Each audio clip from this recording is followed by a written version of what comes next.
Welcome. In this week's Stompy 51 miniature adventure, we have a battle report set in the old world between an orc and goblin horde and the evil denizens of chaos. So we're talking 2,000 points almost on both sides. The warriors of chaos have a chaos lord as a leader, just on a chaos steed though, because he's bunkered in with the 11 chaos knights. He does roll a couple of times in the favour of the gods, I think, and gets an extra attack and an extra strength. Upsettingly, he doesn't roll stupidity. Supported by an exalted champion. I think bunkered in the Chaos Warriors, who have halberds, and the halberds turn out to be pretty useful. And my opponent switches between the shields and halberds very nicely. The Warhounds, 2x6, look great, as you'll see, and are they kind of charge in and get counter-charged. The Marauders prance about. The Chaos Knights do a good job, really, of deleting orcs. The Dragon Ogres are really the bee's knees, I must say.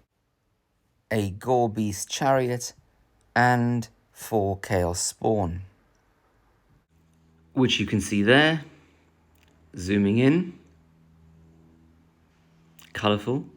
I mean, don't they just look terrifying, those Dragon Ogres? He did a fantastic job with these doggies. Although aren't they Chaos Warhounds? They're not Chaos Warhounds. What are they called? Corn Dogs or something. The Knights, you can see from the rear. Painted red. I wouldn't have done that. Too painful. Too hard to paint. I just weather and do metals. But aren't they glorious for Khorne? I don't know how he managed to rank them all up so beautifully. I had real trouble. Although I think halberds are easier than hand weapons, strangely, because they just point up a lot. And these are an interesting conversion with Beastmen, clearly.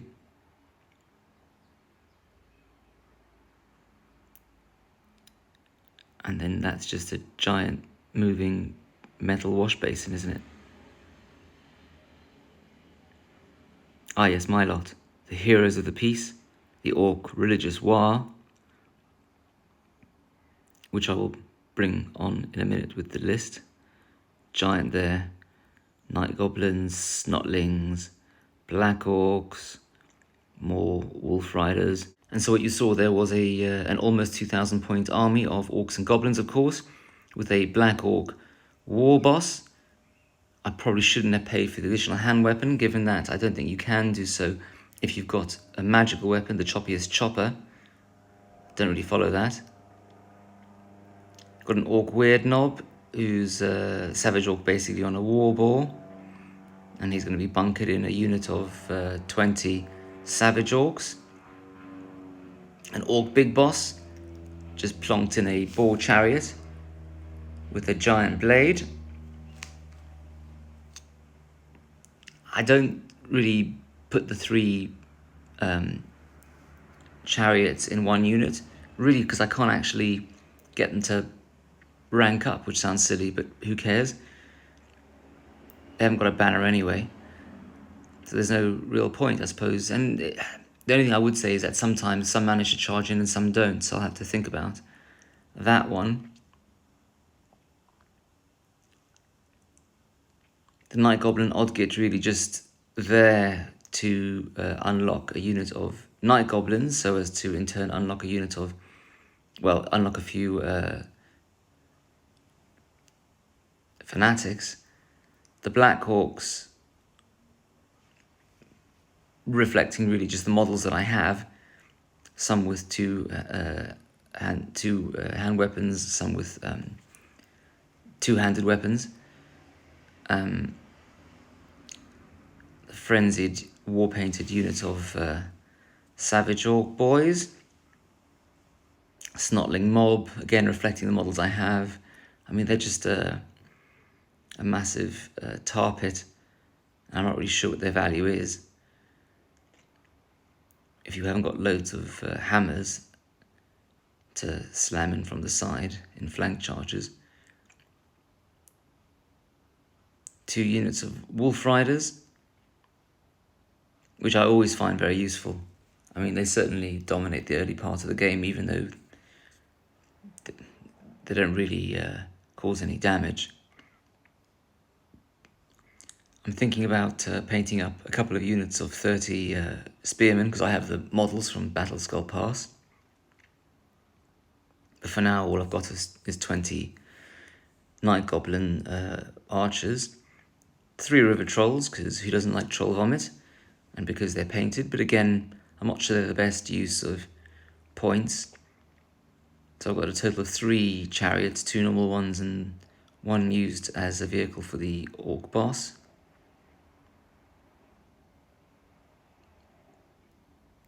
And then, of course, a giant.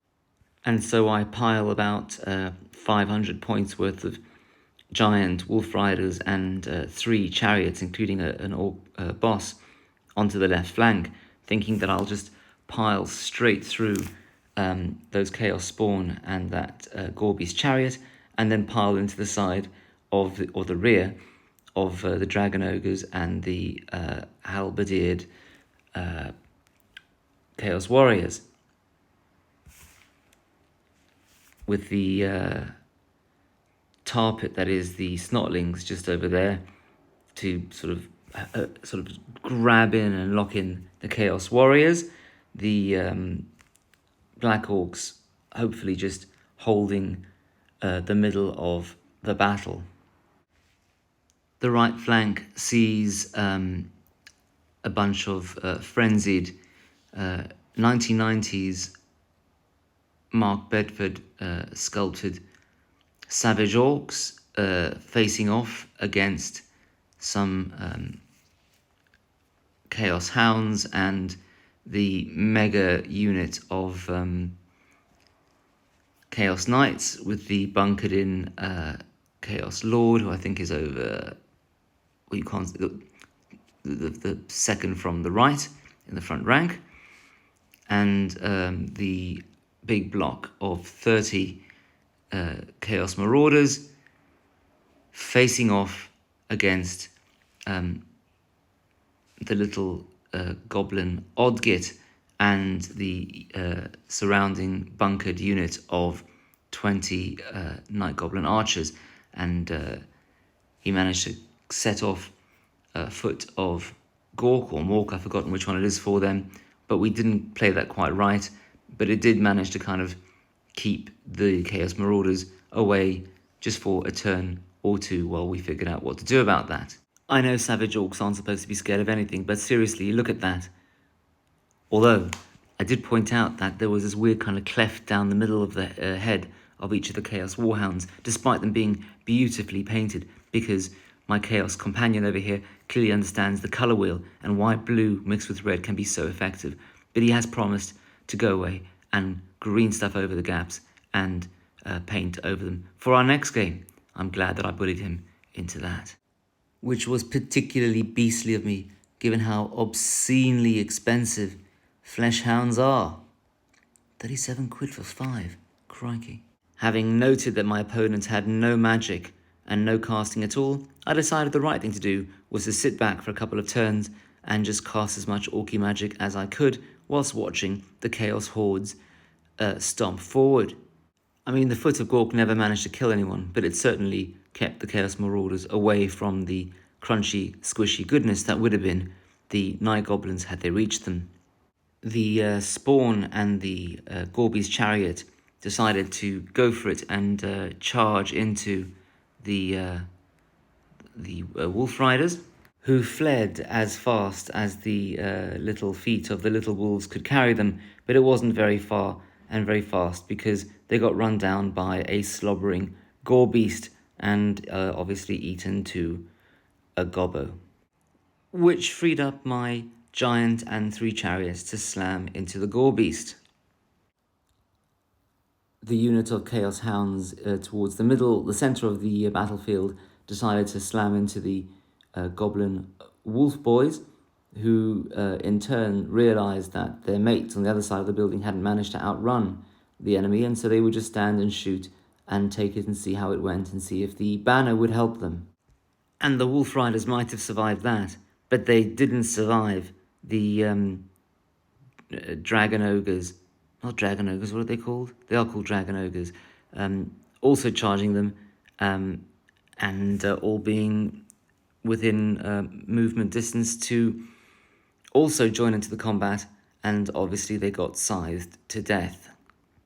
But that did free up the Black Orc war boss and his surrounding unit of 20 Black Orcs to charge into both of those units and see what they could do about gutting them. On the right-hand flank, the Night Goblins released their two fanatics who spent a lot of time spiraling and swirling in various directions like it was an evening in the Marinsky ballet, but not really hitting anything except ultimately the forest. But it did manage to keep the Marauders away, just as the Foot of Gork had done, and so they were really a wasted unit. Predictably, the Gorby's chariot didn't survive being charged by all of that, albeit what was quite entertaining is I thought that the impact hits from the chariots would have taken it out alone, but really they just went clang because this thing was so seriously armoured, being, as I suggested cheekily before, just a giant, thickly plated metal sink. The Black Orcs in the centre and the River Trolls took a very long time to keep shoving back and beating down and grinding down those Chaos Dragon Ogres, who really, really are the bee's knees, but they eventually did kill them all after taking quite a lot of damage. The Chaos Warhounds ploughed into the Snotlings, thinking they would get some nice little green snacks, but it didn't go so well for them. Because though pretty useless, the Snotlings are a giant bucket of low weapon skill attacks, and let's watch that again. And again, 3 cheers for the Snotlings. And something made me just notice the cleft line in their foreheads yet again. I mean, these guys aren't cheap. And the 2 little Night Goblin fanatics continue to swizzle and swirl about like whirling dervishes in front of the Chaos Marauders, and though they are supposed to be the great terrifying warriors of the Chaos Gods from the frozen wastes, they all kind of looked at each other through their visors and were like, yes, everyone back, shield wall, 2 steps back, 2 steps back, yes. And I do wonder if my opponent was a little bit too scared of the Night Goblin fanatics. I mean, they're not, what would they have done? Deleted 1 row? And then these guys could have just marched on and just taken out the whole of my right flank.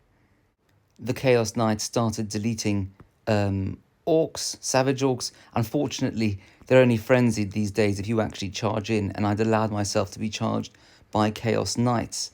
The Chaos Lord challenged my wizard, and I stupidly accepted. I think I could have accepted with the unit champion, which would have been wise, and then I could have continued to try find some orky spells to boost them a little bit. But all that happened was the orcs just kept falling back in good order, largely due to lucky leadership roles. In the centre, the Black Orcs fared better, and they got the Dragon Ogres to flee. The Dragon Ogres rolled a 6, and the Orcs followed up on a 7-inch roll. We started to grind into, I think, the 4th turn as the giant and 2 chariots just kept smashing into and beating down those Chaos Spawn as they sort of slavered everywhere with their little flippy flip-flop octopus tentacles. The giant, he it was a bit random, you know. I think he pulled like belly flop, and I positioned the template over both because that's what it said you should do. You've got to position it essentially over the unit, I think it said, and they both just rolled a 4+ whatever it was and dodged out the way. So despite being crazed, floppily tentacled beasties, they just saw this huge thing falling down and they just got out the way. I don't know if in retrospect I could have put the template over one of them, guaranteed a hit on one of them, and then done a 4+ or whatever it was on the other. But I still don't understand, even after looking at the rules. And by the time I'd whittled down the spawn to none, it was the end of the fourth turn, and I was getting a bit knackered because we've been going at it for almost 5 hours, looking up all these different rules. It is quite fiddly. I mean, are we maybe not the sharpest tools in the box? I don't know. Both of us are pretty qualified people, but it was my third game. My opponent's maybe second, and we'd had a lot of fun. It was very immersive, but we just ran out of steam, and so we called it. The trolls had started to flee because the Black Orc warlord was now a bit too far to keep giving his leadership. But the Savage Orcs were kind of still holding out, albeit I suspect would have eventually got ground down by the Chaos Knights. As almost 5 hours had passed, we couldn't quite be bothered to do a proper tally, but we did loosely go through the victory criteria, and we decided that because I had deleted more actual units of some value, the Dragon Ogres, 2 units of Hounds, the Chariot, that we were going to say I'd won.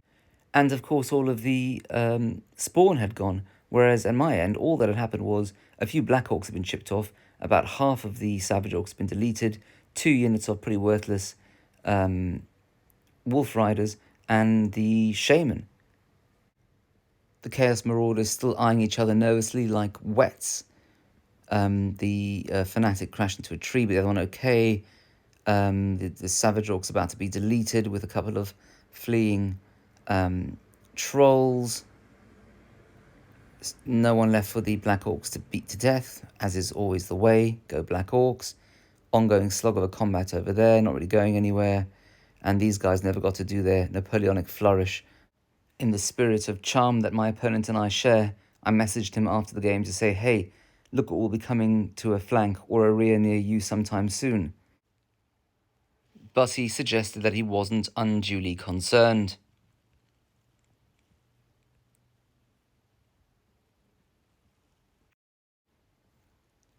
But little does he know. And so we'll leave it there for this time. Thank you so much for watching to the end. Please do like, comment, and subscribe so I can get out the message of Orcon Chaos Violence to more people. And I'm quite into Warhammer in the Old World at the moment, so we can see what else I get out. And as always, to those who leave little comments at the end, it's fun for me to reply when I'm out and about in town, and I always do reply, so please do leave a message. Cheers.